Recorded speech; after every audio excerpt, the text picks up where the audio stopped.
do it for UFC 313. Yeah, that'll do it. Your go-to MMA prep show is here to arm you with the sharpest stats and most relevant insights before you lock in your bets or build those DFS lineups.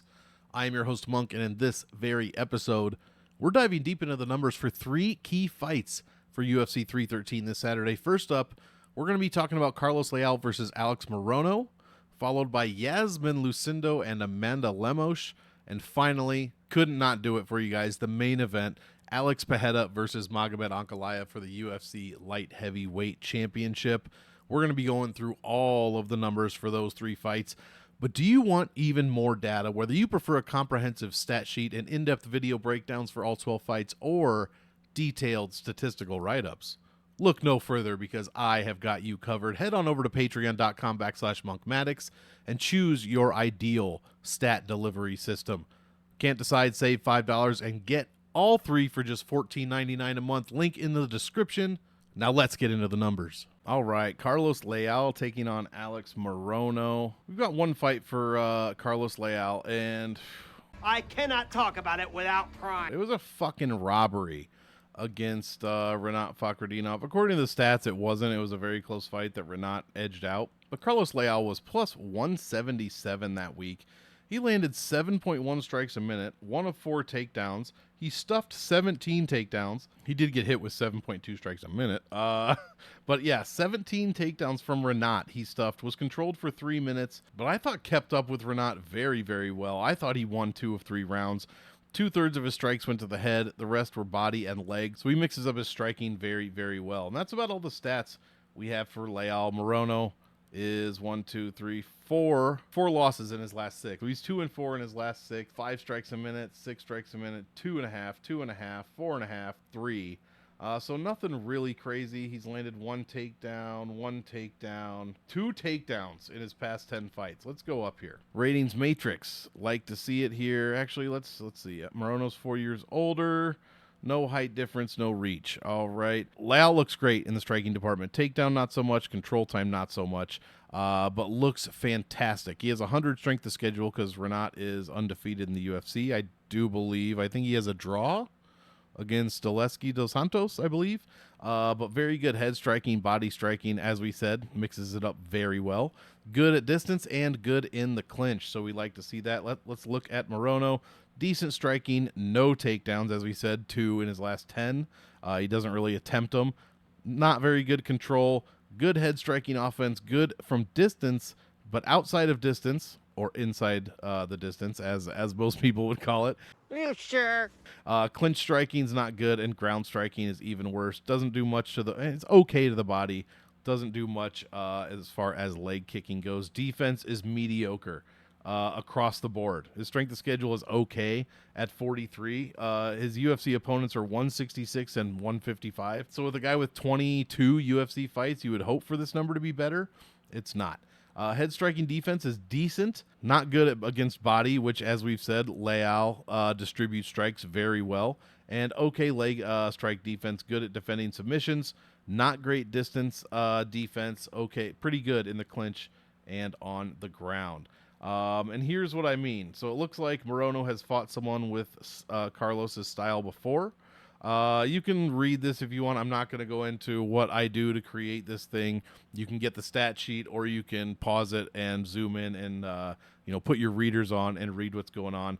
But this is significant striking, this is takedown, and this is control time. So Alex Morono has fought a guy with the same kind of statistical style as Carlos Leal has displayed, and that was Nico Price. He lost to Nico Price. When we're talking about control time, he has fought someone with similar control time style statistically to Carlos Leal, and that was Kita Nakamura. He lost that fight as well. So he's lost both of the comps that we have for Leal. But, again, we only have one fight for Leal, so who's to say that's what his style actually is? I hope that makes some kind of sense.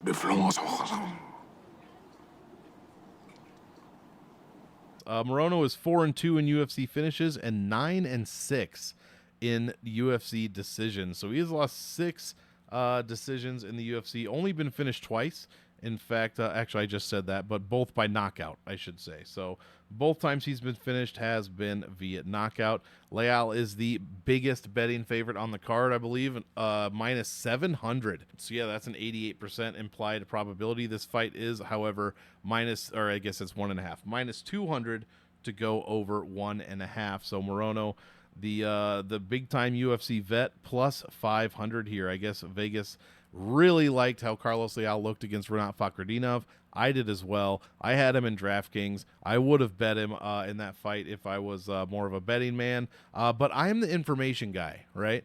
I'm trying to give you the information so you can make the best possible decisions. I mean, I can do that myself too, but I didn't bet on Carlos Leal. It was a great number, and I thought he won, and now he's minus 700. So good luck finding value on Carlos Leal this week. We'll have to see what the props say about it. How does Morono look as a dog? 6-7 as a dog, 1-1 as a plus 200 or wider underdog. What about some trends? We've got a younger versus an older fighter. 5-3 for the difference of 4 years.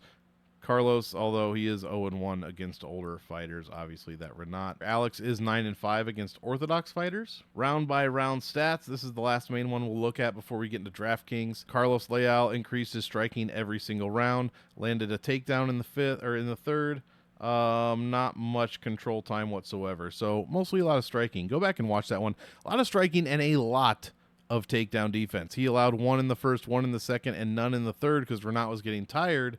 But I think we said he threw like 19 takedowns in this fucking fight. So he stuffed a shitload of them. Meanwhile, more importantly, Alex Morono, pretty consistent as far as striking. 4.8, 5, and 4.96 first, second, and third round.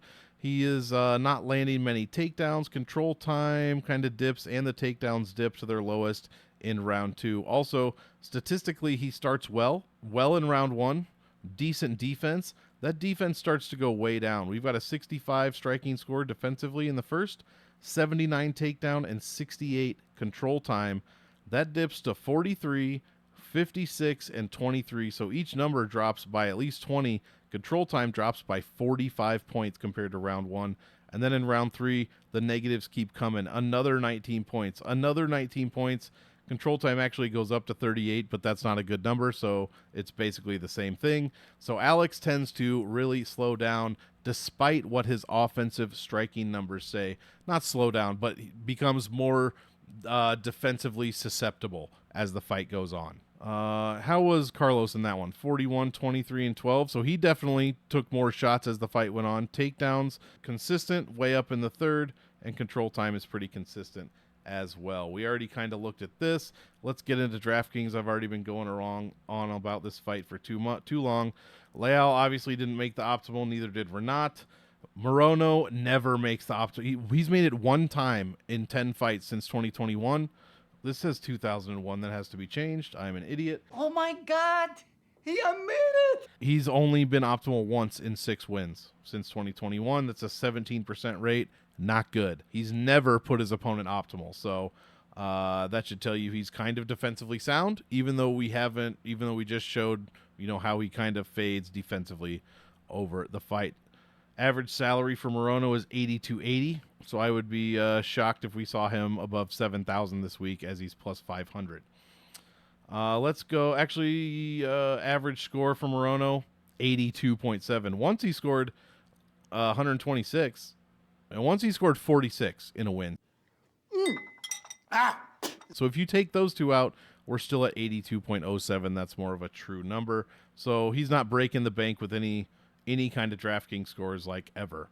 Average salary per 3-round win is 8,600. It's just average across the board. Average value per win is 895. Not good. I mean, we're not 10xing at all. DraftKings comps, I expect a lot of negative numbers. Over here for Morono, we're not really paying attention to Leal. He took that L. Yeah, 82.7 is 13% lower than the UFC average and 14% lower than the welterweight average. When Morono finishes fights, he's 5% lower than the UFC average and 5% lower than the welterweight average. And in decision wins, he is 10% lower than the UFC average and 12% lower than the welterweight average. Those are the categories I look at when I'm looking at DraftKings. Alex Morono is a consistently poor scorer. Only 38% of his fights have gone over 80 DraftKings points. Only 4 times he's gone over 100. He doesn't allow any points either. Let's look at our DraftKings. Our points per round goes up for Leal, goes consistently down for Morono. We already knew that was going to happen. We already talked about it. Fucking know something. Damn. He doesn't make optimal. He doesn't put anybody optimal. There's just nothing that stands out for Morono here. I do think for DraftKings, he's worth a punt because he is a vet and he rarely gets finished. But Leal, I expect to get a win, possibly. I was going to say possibly a finish, but I don't really think Morono's going to get finished. I mean, he's only 34, even if he does have 22 UFC fights. He's only been finished twice, as I said, in the UFC out of his 8 losses. That's a 25% rate. I like Carlos Leal by decision. If he's not going to attempt takedowns, though, I don't know how he's going to score. And depending on what his DraftKings salary is, which is going to be very high at minus 700, I don't know how much I'm going to want of him. So rooting for Leal. My pick is Carlos Leal because I think I just love how he looked against Renat. He looked fantastic. So mainly this was just to highlight how mediocre the stats of Alex Morono were. So give me Carlos Leal. Let's keep it moving. Iasmin Lucindo, 4-1 in the UFC at just 23 years of age, taking on Amanda Lemos, 8-4 in the UFC, 14 years older than Iasmin Lucindo. Let's take a look at the rating matrix. Not great striking offense for Lucindo, but very good takedown offense and decent control offense as well. Not a great leg kicker, good mixing it up to the body and decent from distance, but inside the distance striking, not very good. Over 5 fights so far, very good defense from Iasmin Lucindo. Holy shit, 90th percentile in takedown defense, 92 in striking, 95 in control time. Head striking defense is 8. I mean, just fantastic defense across the board. Amanda Lemos, oh my God, it's the opposite. I mean, great striking, okay takedowns and control, decent, subcategorical striking. Her defense is dog shit.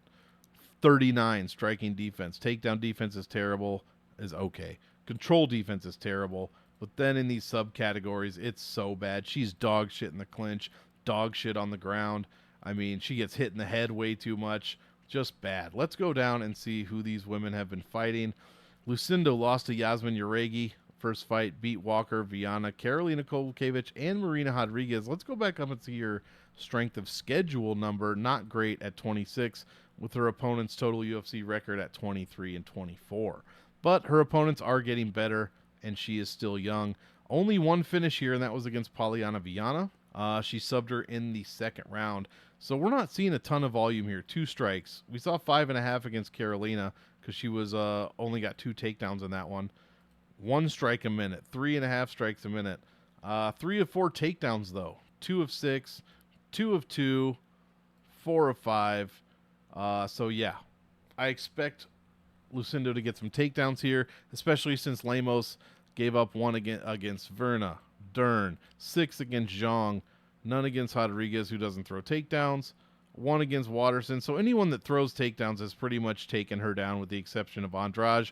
But Andrade fucking standing arm triangled her. So there you go. Expect Lemos to be taken down. Style comps, yeah. Wrestling style or takedown style is similar from Lucindo to Zhang Wei Li. That's not good for Amanda Lemos. Not good at all. We all know how that fight went. Zhang scored like 500 points on her. Lucindo is a surprising, for some people, minus 145 favorite against the 14-year-older Amanda Lemos, who is 125. Let's see some of these age numbers. Only once in strawweight history has there been a 14-year age difference, and the younger fighter won. Iasmin has always been the younger fighter.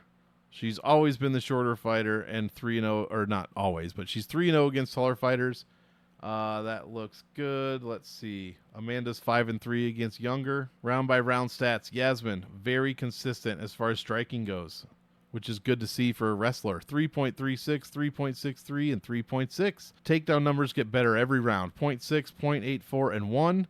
Control time numbers, 1.1, 1.07, and 1.05. These are fantastically consistent.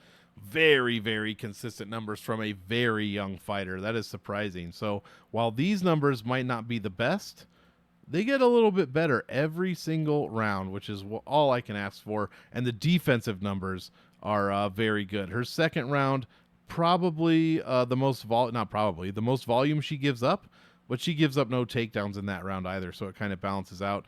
Either way, her max is 3.7. She's given up 2.2 in the first and 2.7 in the third. So her defensive numbers, stellar in round 1. I would say very good in round 2, and I'd also say very good in round 3. Her takedown defense is her biggest hole, and we're not expecting Amanda Lemos to throw any kind of takedowns. Now look at her. Round 1 is her strongest, 3.58 strikes a minute. Then she drops to 3. Then it kind of goes back up a bit to 3.2. So very good numbers in the first at 57% accuracy. But then the volume and accuracy and the power drop as well. And then they drop even more after that. Actually, just the power. The volume and accuracy is about the same. Defensively, second round is the worst for her as she allows 4.2 strikes a minute.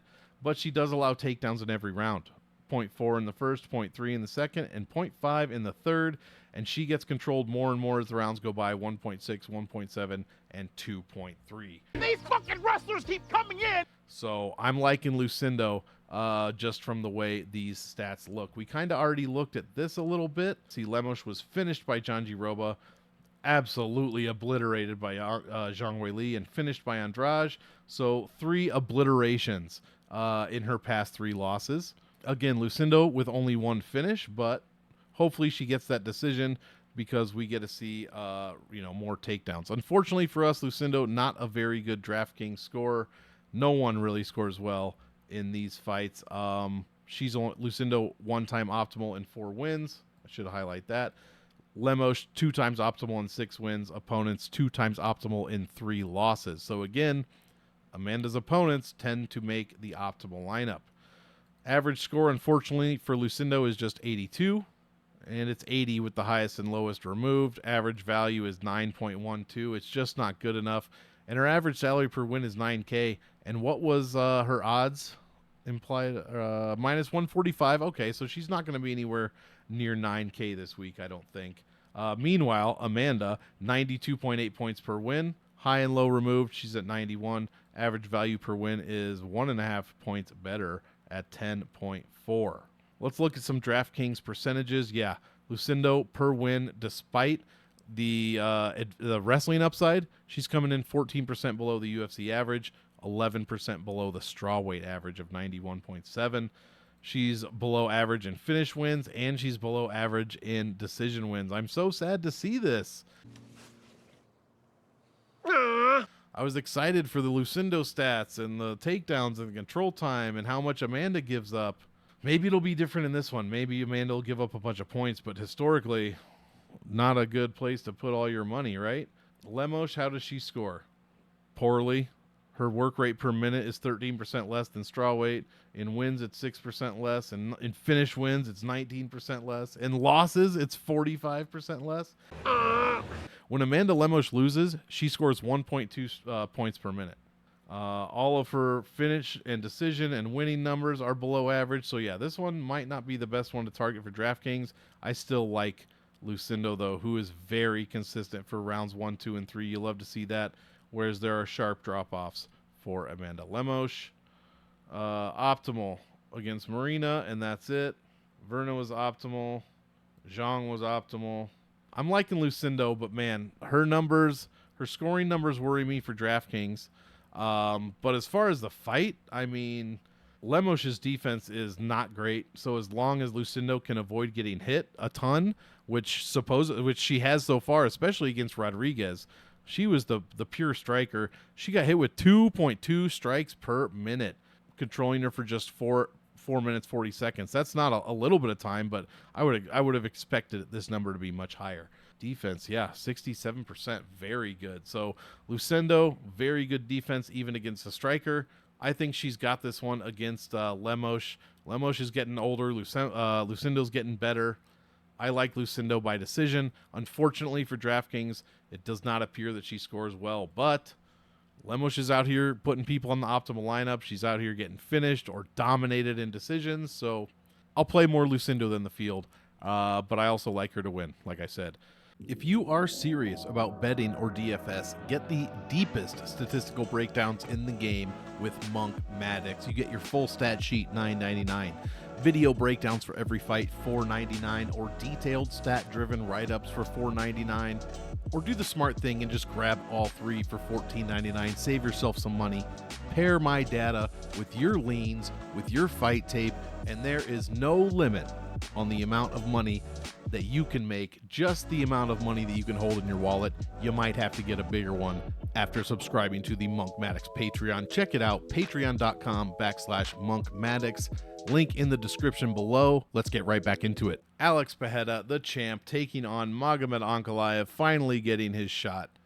Love to see it. And what's the first thing you fucking see on this screen? I tell you what it is for me.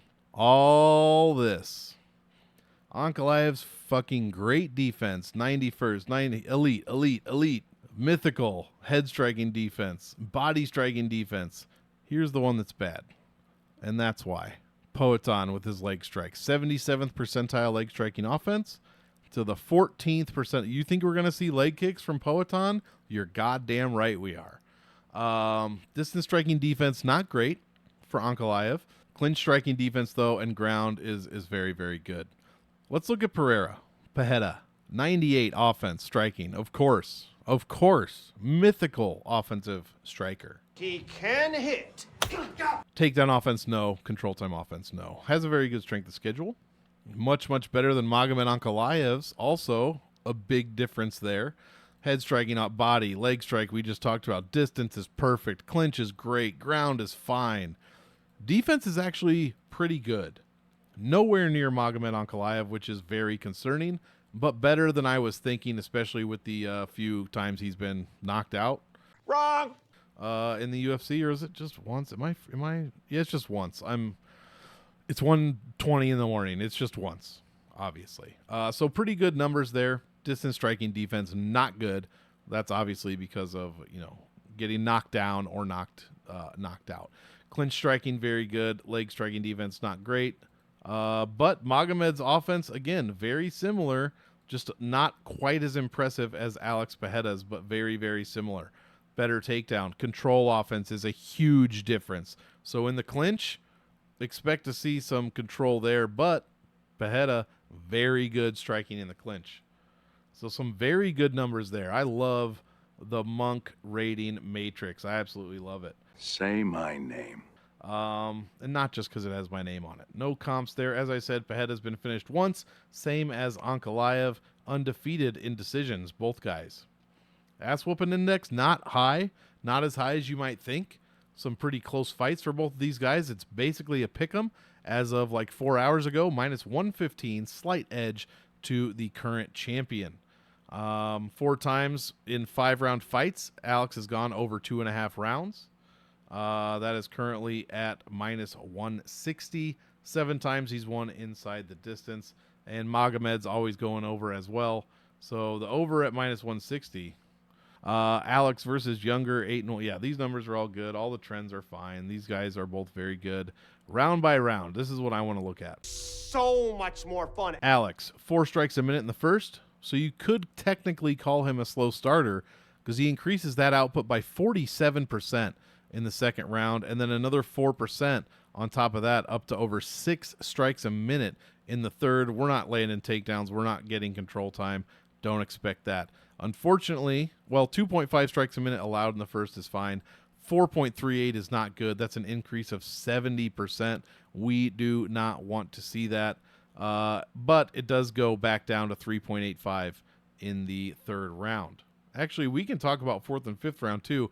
Alex keeps going up from 6.1 to 8.1, 34% increase, and then up to 14 strikes a minute. I know that's only 2 minutes of stats, but that's still a 70% increase. And he's not really getting hit more. 3.6, 4.4 is a bunch, but again, only 2 minutes there in that third round. So the best of the best striking scores, even in the 4th round, even in the 5th round, we're getting best of the best. He's got power in the 1st, 2nd, 4th. I mean, it's fantastic. His accuracy, 62%, 58%, 70% accurate in round 3, guys. 70% fucking accurate. That is insane. 65 in the 4th and 75% accurate, 76% in the 5th round. My God. Let's look at Ankalaev here. 3.6 in the 1st, 3.8 in the 2nd, 3.6. He's very consistent. 3.1 in the 4th and 3.3 in the 5th. What about his takedown numbers? We're probably not seeing too many. 2nd round is decent. 3rd round is half a takedown on average. 4th round is 1 takedown, and that means he's gotten 1 takedown in each of the 4th rounds he's fought in. So his takedown numbers and control time numbers actually go up. Actually, his control time goes down. His takedowns go up, but his control time goes down. That's very, very interesting.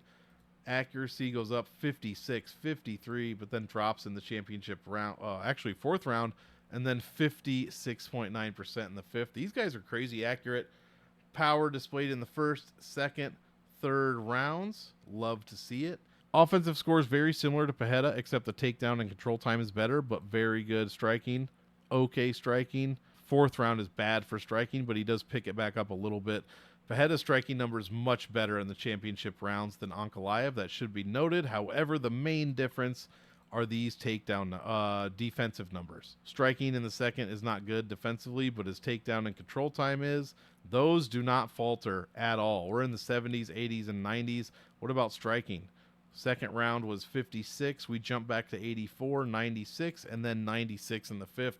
So really, statistically, round 2 is the worst round defensively for Magomed Ankalaev as far as striking goes. But still, he's only allowing 2.7 strikes a minute at a 54.8% defense.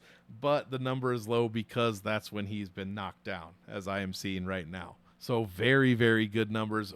Very good defensive numbers from Ankalaev. I mean, there's no loss in the last 10. We had a no contest and then a draw against Jan Blachowicz. But man, Pereira on a tear. That Izzy fight was his only setback in his last 10. Neither guy scores well. Neither guy scores well. And that's what happens when you have a very good defense. In Magomed Ankalaev's case, Pereira's likely not going to score well, even across 25 minutes. His volume will likely be a little bit limited, and it's not that huge to begin with. Take out that crazy number in the 5th round, it's 4, 5, 6 strikes a minute, which is more than respectable, but I don't think he's going to be landing that on Ankalaev, to be quite honest. But Pereira does find himself optimal 4 out of 9 fights. That's 44%. Man, this guy is active as fuck. 5 times optimal between him and his opponents in his last 10 fights. Ankalaev, nobody's optimal in Ankalaev fights. He doesn't score well. His opponents never score well. 1 time optimal. 95 points per win for Pereira, 97.5 if you take out the highest and lowest, and it's 91 for Ankalaev. Average value is 8.7, 9.2 average value per 5-round win for Ankalaev, who averages just 87 points in a win, in a 25-minute win, rather. That's terrible. Whereas Pereira, not great value, but 11.2 and 12 in 5-round fights. So we do like to see that. 5-round light heavyweight fights, his value is 11.96 and his average score is 104.4. So 5-round light heavyweight fights specifically, 104 average. We like to see that. We should see some pluses here. We do, right around for Pereira, but some negatives. So when he finishes fights, Pereira does not score well, and even in decisions, his score is just lower than average. So really don't like to see that, but you kind of expect that from Pereira. That's just what he does for the most part. Occasionally he'll throw in a 100-point win, but it's not often. Ankalaev, yeah, below average in finish, and 11% below average in decision wins at just 83. Or sorry, at 74.3. So not good. DraftKings points per 5-round fight is 86, but that does not differentiate between wins and losses. And the value here for Ankalaev, 7.8, 9.2 in a 5-round, only 10 in a finish win, and just 8 in his decision win. No, I'm honestly done. I don't want to read anymore. Whereas Pereira, not where you want to be, but we're in double digits everywhere. So that's not terrible. Let's look at some DraftKings scores. 1st and 2nd round, very consistent for Pereira. Then he kind of drops off. 6, 4, and all the way to 1. Whereas Ankalaev, pretty consistent, but a slow drop off in rounds 1, 2, and 3, then falls off a cliff in rounds 3 and 4. So Pereira just made optimal against Roundtree. Prochazka, so 2 in a row. He made optimal twice, both fights against Prochazka. And he put Izzy optimal. That was the only one that was optimal. But yeah, so he's got some decent, I think I said 4 of 9.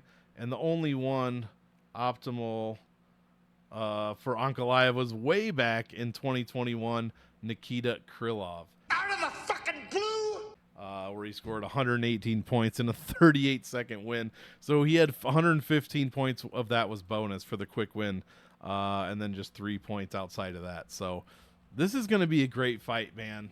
I don't know. Some of you are going to hate me. Some of you are going to say, yes, I agree. This is hard to overlook. These defensive numbers right here are very hard to overlook. So even if we're not going to see a finish over Pereira, which I would highly doubt, I think it's going to be Ankalaev decision.